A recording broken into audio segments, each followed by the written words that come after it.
Hello everybody and welcome back. I am Ken, this is Ken in the Kitchen, and today I'm going to debut a recipe that I've never made before, and I'm going to try a recipe that I put together for the sauce that I've also never made before. Today we're talking about lasagna. I have all the ingredients prepped and ready. I've got the kitchen stadium all set and ready to go, so let's go ahead and dig on in on this one.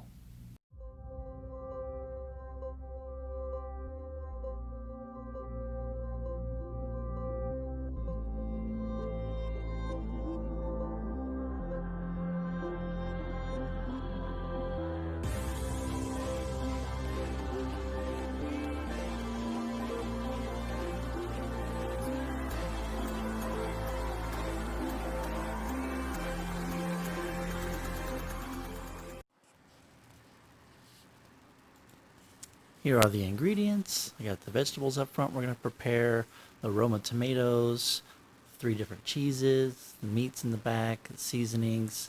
The seasonings we're going to be using are the salt, pepper, oregano, Italian blend, basil, and bay leaves. Okay, so as you can see here, I already have some of the things I'm going to do the prep for laid out on my cut board. I've got the shallot, I've got the garlic, and I've got the mushrooms. Probably not going to show me doing all of this, but I will show a little bit of each little step so you can just see how I'm going to prepare my vegetables for this dish.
Okay, so now we're going to go ahead and get the sauce started. I have 2 pounds of 80% ground beef and 1 pound of ground Italian mild sausage.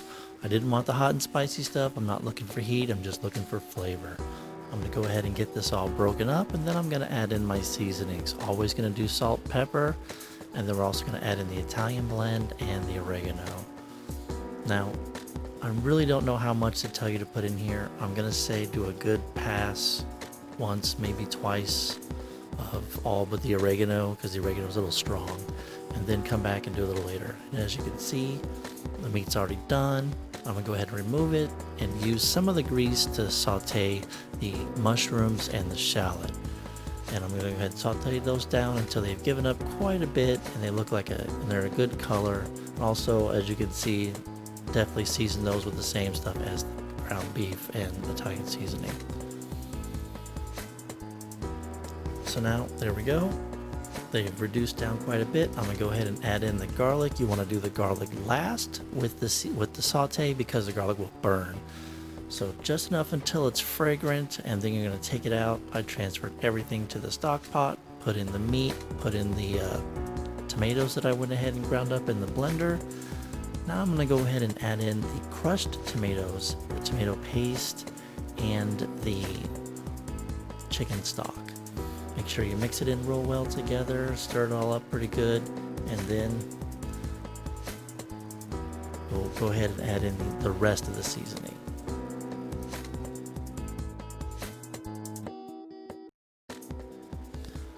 Okay, now I'm just going to stir this for a couple of minutes, and then I'm going to go ahead and cover it.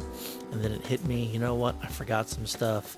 So I'm going to go ahead and put in some of the shredded Romano cheese, because putting a little bit of cheese in a sauce definitely makes a big difference. I went ahead and also put in the bay leaves and a pinch of the basil. You got to be careful with the basil. It's a powerful seasoning, so just put a little bit in, try it. If you think you need more, go ahead, but usually a good pinch is about all you'll need. And this is a lot of sauce, but it doesn't need a ton of basil. So I also did adjust the salt and the pepper, and I added a little bit more oregano and the Italian seasoning blend because it just needed some. So now it's going to need to simmer for about 4 hours, and that's going to help with cutting the acidity. If you don't have 4 hours, you can go ahead and just bring everything up to a good temperature, and you can add a little bit of granulated sugar, like maybe a tablespoon. Try a little bit, and trust me, it makes a difference. And stir it in, make sure it's dissolved real well, give it a taste, and that should help you out. But I am going to let mine simmer for about 4 hours. So I will see you guys in a little while. Okay.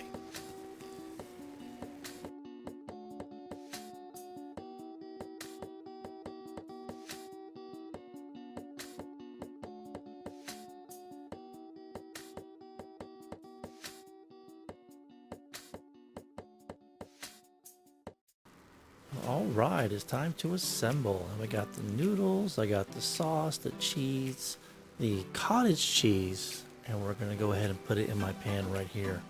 Now we're going to go ahead and start with a layer of sauce at the bottom. You want to get good coverage across the bottom, but you don't want to be too thick. So go ahead and just spoon it in a couple times, and then just use your accuracy, this, just to kind of push it around, level it out a bit.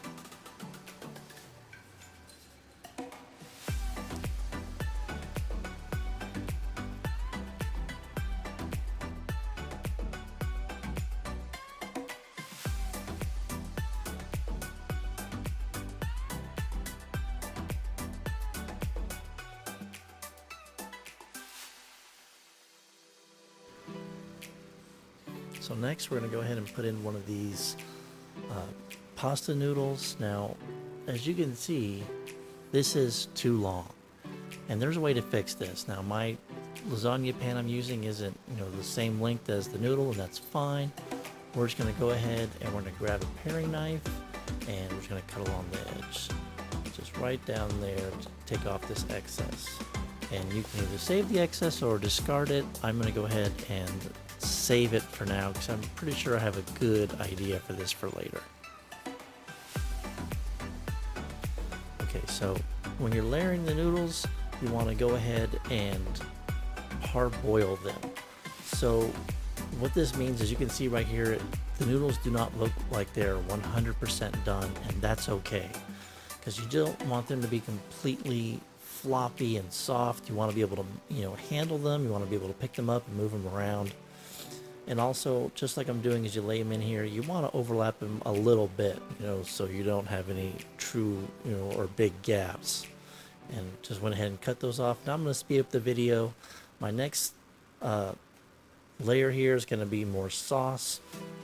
I'm going to throw in some cheese on top of the sauce and get a good little layer there. And then I'm going to use the cottage cheese. Now, I'm not a fan of ricotta, so that's why I opted for the cottage cheese. Me and my producer, we just prefer the cottage cheese flavor. You can use ricotta if you like, but make sure when you're spreading out this layer, you're not pulling up the layer of cheese that's underneath. Just go ahead and use your spoon and gently work it around, and make sure you get good coverage all the way around from one edge to the other with the cottage cheese or ricotta. whichever you prefer. Or you can totally skip the cottage cheese or ricotta and just have a big layer of the cheese mixture here. And by the way, my cheese mixture is Romano, it is Colby, and mozzarella. It's mostly mozzarella, but there is, as you can see, some Colby, and I also have some Romano in there, and it made for a really good flavor. Now next, we're going to go ahead and put another layer of sauce down, and then I'm going to cover this layer of sauce with the noodles. You want the sauce to sit right on top of the cottage cheese or ricotta, whichever you're going to use.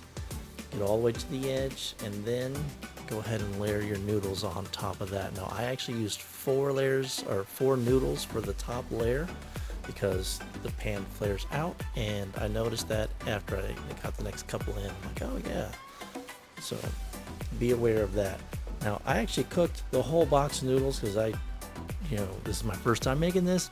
I didn't know any better, but just so you know, 2 layers of noodles is good for 1 whole pan of pasta. Now you can get a really deep dish pan and do more layers if you like, but just for the average average lasagna, you're gonna do 2 layers of noodles.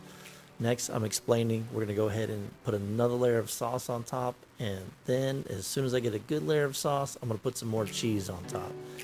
Now my pan wasn't really big enough to make a good big layer of cheese because I'm just at the very tippy top of the lasagna pan there, my Pyrex pan.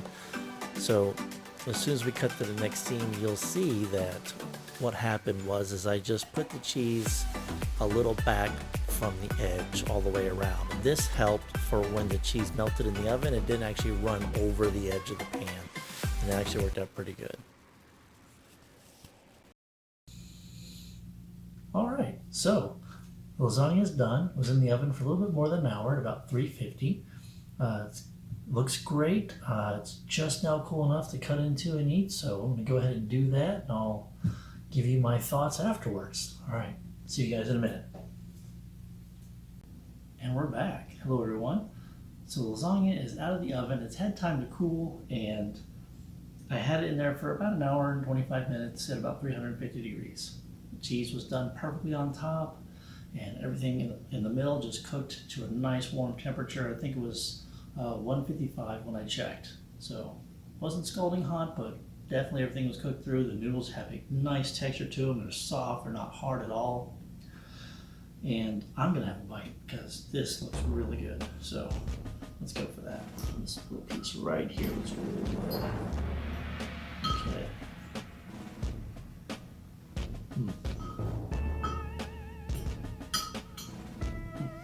I gotta tell you, that's so good. When you develop your own recipe, you put it all together yourself, you just appreciate it so much more. No offense to all the people who are watching this video that have made lasagna for me, but you guys gotta try this. This is really good. Alright, so I have some more videos coming up. I have quite a few more ideas. We're doing some breakfast stuff, there's some appetizer stuff. I have some really great recipes for wings, and even an easy way to do eggs Benedict. Alright, so like, share, subscribe, and I will see you all on the next Ken in the Kitchen. Good day.